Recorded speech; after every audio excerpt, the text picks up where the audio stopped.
We're the Sisters Brothers. We're good at what we do. Patrick, I'm from a show called What She Said, and here we are talking about testosterone. Okay. This is about men gone haywire in the Wild West. And I have a theory about that. I Yeah. read that it actually was not a lawless place, No. but that who knows who's telling the truth. Yeah.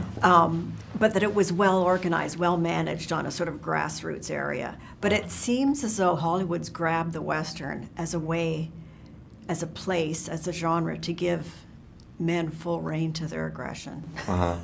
Would you agree? I suppose so. It's kind of a big question. There's something appealing, I think, from the narrative point of view of a society without strict boundaries. Right. Because there's more room for the individual to behave foolishly or cinematically, you know. So it lends itself to the format, I think.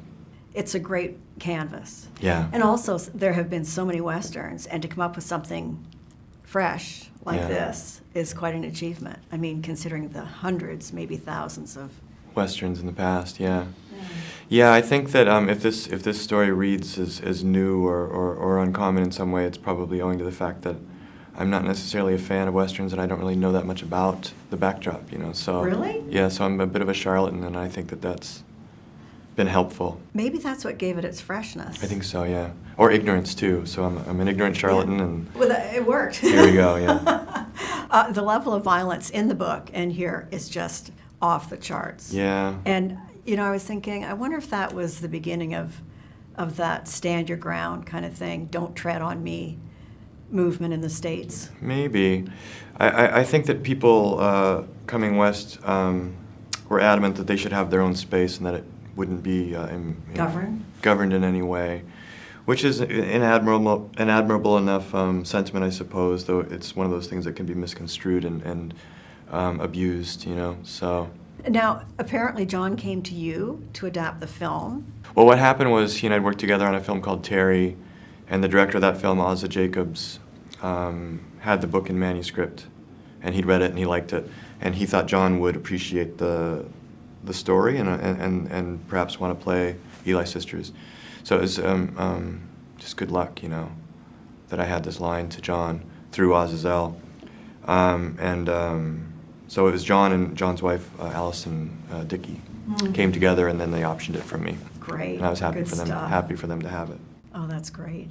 You know, in a way, it's a love story Yeah. between these two brothers. Yeah, I think so.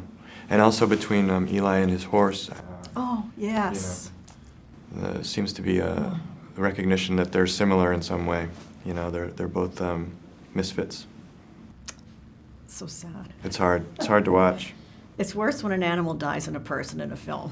Or in a book. Or in a book. Or in a book. Yeah. Yeah. I agree.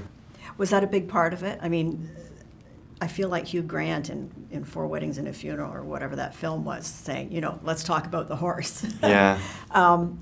That had to have been a primary area of concern for you, of interest in writing. It's very meaningful, a horse. A boy's horse. Yeah. And things don't work out that well for Eli's horse, and it's a tragic part of the story that was unpleasant to address and to deal with. But I don't know. I guess I think of those years as being uncommonly brutal, you know. So I wanted to reflect that. Yeah. Well, that's fair. That's just. Thank you so much, Patrick. Oh, thank you. I enjoyed that. I appreciate it. Well, she